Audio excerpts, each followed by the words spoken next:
Nani karibialo, catching honey paridio, little sing sound not toy, மலைகளின் கானக்குயில் திருமதி போக்கிலா லெக்தேபி, பத்மஸ்ரீ 2026.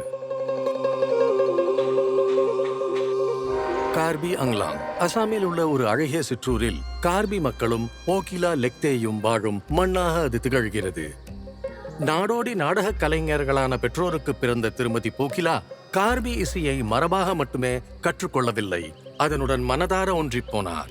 சிறு வயதிலேயே அவர் தனது அபாரமான திறமையை வெளிப்படுத்த தொடங்கினார். இசை மீது பேரார்வம் கொண்ட போக்கிலா தனது இனத்தின் இசை பாரம்பரியம் அழிவின் விளிம்பில் இருப்பதை உணர்ந்தார். கார்பி இசை மூத்த தலைமுறையினரின் மூச்சிலும் குரலிலும் வாழ்ந்தது, காலப்போக்கில் அழிந்து கொண்டிருந்தது.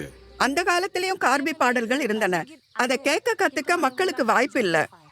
பாதையில் தடைகள் இருந்தன, வறுமை அவரை தொடர்ந்தது, மேலும் பெண்கள் பொதுமேடையில் கலை நிகழ்ச்சி நடத்தக்கூடாது என்று இருந்தது. பல ஆண்டுகளாக அழிந்து கொண்டிருந்த அந்த கலையின் அமைதியான காவலராக போக்கிலா பின் அணியிலேயே போராடினார். ஆனால் அவரது குரலை அடக்கவோ மறைக்கவோ இயலவில்லை. தடைகளை உடைத்து அவர் தனது குரலுக்கு தேவாலயத்தில் ஒரு மேடையை அமைத்தார். அதே சிந்தனை உள்ளவர்களை ஒன்றிணைத்து மற்ற பெண்களையும் தன்னுடன் கூட்டு சேர தைரியம் அளித்தார்.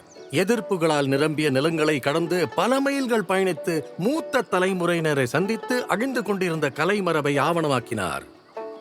நீங்க பாடல்களை எழுதுங்க, அதுக்கு மெட்டு அமைங்க, நாங்க முடிஞ்ச உதவிகளை செய்வோம். எங்க சாங்கரை இசை சங்கத்தின் மூலம் இந்த பாடல்களுக்கு உயிர் கொடுக்க முடியும். உள்ளூர் ஆல் இந்தியா ரேடியோ ஒலிபரப்புகளிலிருந்து அவரது துணிச்சலான முதல் கேசட் காந்தோன் வரை கார்பி மக்களின் ஆன்மாவை மீண்டும் தேசிய பண்பாட்டு அமைப்பில் இணைக்கும் பணியை தொடங்கினார்.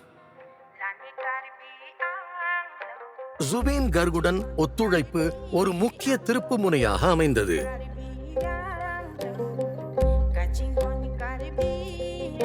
பழமையான மந்திரங்களை நவீன இசை ஆற்றலுடன் இணைத்து புதிய தலைமுறையின் கவனத்தை ஈர்த்தார்.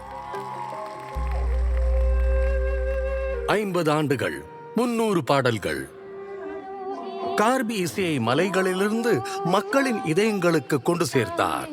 இன்றும் போக்கிலா கார்பி இசை எழுத்தின் முதன்மை தலைவியாக இருந்து புதிய தலைமுறைக்கு வழிகாட்டி கலை நிகழ்த்தி வருகிறார். கடந்த காலத்தை பாதுகாத்துக் கொண்டிருக்கும் போதே கார்பி ஆங்லாங் பெண்கள் தங்கள் எதிர்காலத்தை தாங்களே பாடும் வகையில் அதிகாரம் பெறுகிறார்கள். எங்க கார்பி ஆங்லாங் இன்னும் வளர்ச்சி அடையணும்னு எதிர்பார்க்கிறேன். கார்பி ஆங்லாங் பெண்களும் எந்த துறையிலையும் சிறந்து விளங்கணும், இதுதான் என் கனவு. ஸ்ரீமதி போக்கிலா லெக்தேபி, பத்மஸ்ரீ 2026. கோடி கோடி நமஸ்காரம்.